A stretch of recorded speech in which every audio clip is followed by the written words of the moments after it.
Hello, everybody. Welcome back to Football Nation.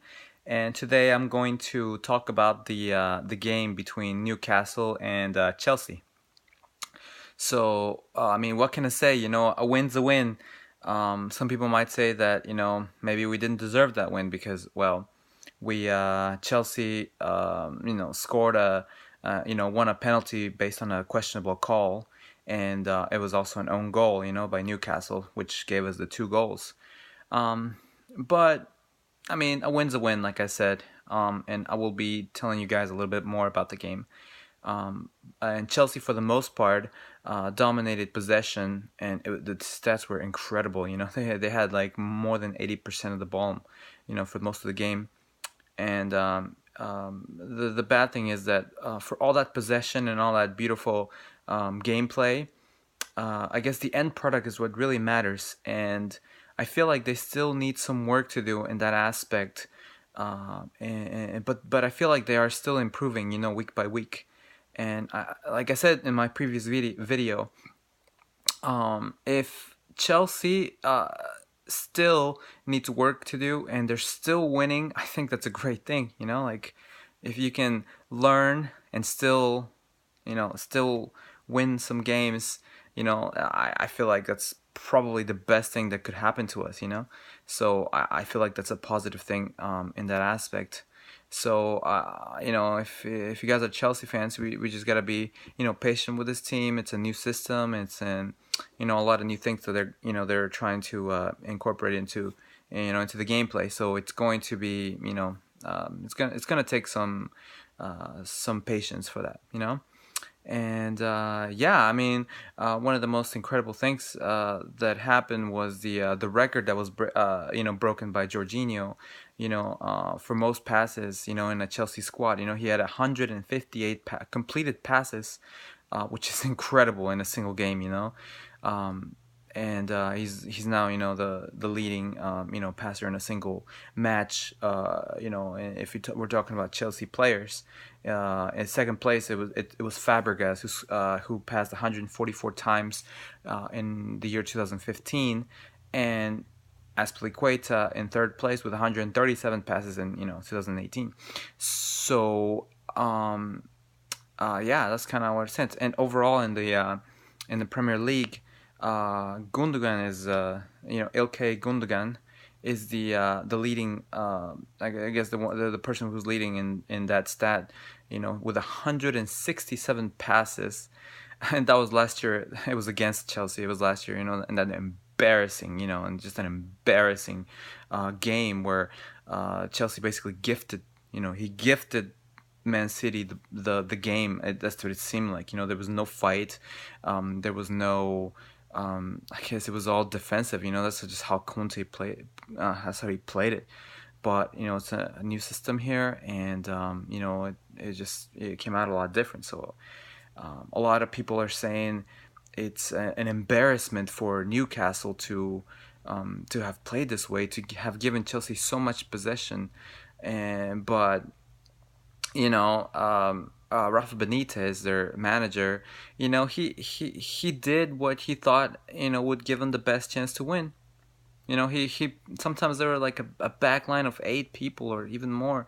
It was incredible how defensive they were, and I feel like as a Chelsea fan, I was watching that. It was so frustrating. It was so frustrating to watch and to be unable to break that defense down for until like the last like 15 minutes. It was very very very I guess frustrating to watch that. But if that's the way he wants to play it, if that's the way Rafa Benitez wants to do it, it could have worked. Who knows? The game could have gone either way. I feel like I said, Chelsea just needed to improve that end product in the final third of the pitch. So I feel like I can't really criticize Rafa Benitez for doing what he did. He did what he could with the team that he has. And that's just how it was. And even though the defense was very compact and very hard to break down, the Newcastle defense, it seemed like Chelsea was looking more dangerous when the Newcastle defense was being stretched, and they had defenders running back into their own, into position. That's when Chelsea actually had looked a lot more dangerous. And also another thing about Newcastle is they're very, very physical in this match, and sometimes a little too physical maybe, but that's just how you play the game, it's just the way of playing the game. You can't, you can't. If that's how they're gonna break Chelsea down, or they think they're gonna break them down, then that's just what they tried. And but in the end, Chelsea were also very, I guess, mentally strong. I would say, to have kept on fighting in spite of all the fouls that they weren't being called, and a lot of things. But we can't really blame the ref. Well, I guess we could and at times blame the referee, but I feel like it's not always good to blame the referee, as to try to explain why you played the way you did. You just have to keep playing in spite of what the referee does. You just gotta keep on going. Later on we'll talk about the ref and but while they're in the game, they gotta keep their focus. That's what I've been saying. They have to keep the focus. They have to keep on fighting, no matter what the ref does. Just gotta keep on going. What else can you do? What else can you do? And yeah, that's how it is. Now I want to talk about a little bit about Jorginho. Oh man, he was just he was so good.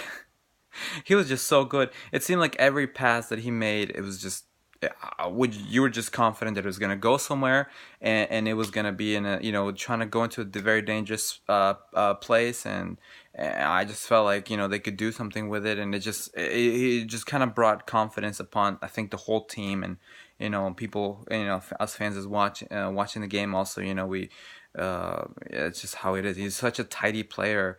He distributed the ball in dangerous areas. It's just how it was. It's just, that's crazy. Um, now the penalty that was awarded to Chelsea, it was very questionable. The slight tackle on Alonso, I feel like it was a harsh penalty, but with the speed of the game, and the guy sliding from behind, he took a big risk, in sliding from behind after Alonso was beating him to the ball. It seemed like it's just a very risky move. I mean, what can you do? It's the speed of the game. The refs can't always see everything. We don't. There is no VAR in the Premier League for now. So it was very risky. And he took a risk and it backfired. So it's just how it is. I still think it was harsh. I don't think it was a penalty, but I mean, pretty soon enough they got they got.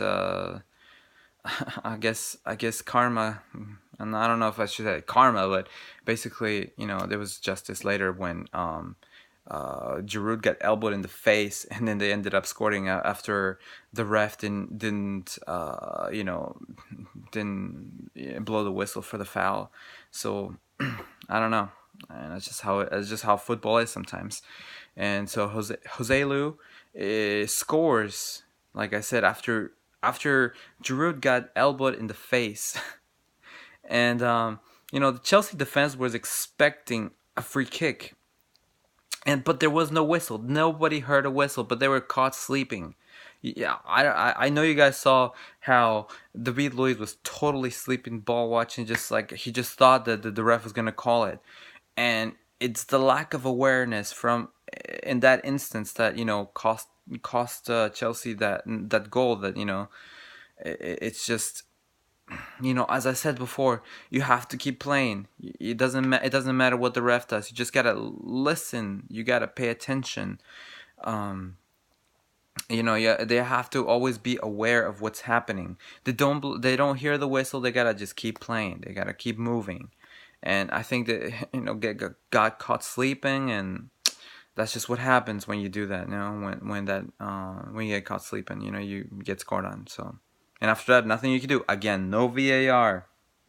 So, that's just how it is. Maybe I'm being a little bit too critical, but I guess you have to be critical. Now it's the time to be critical, because after you know after some time, everyone's expecting Chelsea to improve, and they are improving. Yeah, I will say they are improving, but I guess me as a fan, I'm very harsh. I'm very critical of my team, and yeah, I just feel like overall, win's a win. 3 games, 3 wins. What else could I ask for? Uh, so I hope we can keep this up. We gotta keep winning. We gotta keep winning. Man City, yes, they tied this week, but they're not. They're gonna win a lot of games this season. It's early on, so we have to keep trying. We have to keep going. So. Anyways, I want to know what you guys think of the game. Please comment, subscribe, and I hope to see you guys in the next video.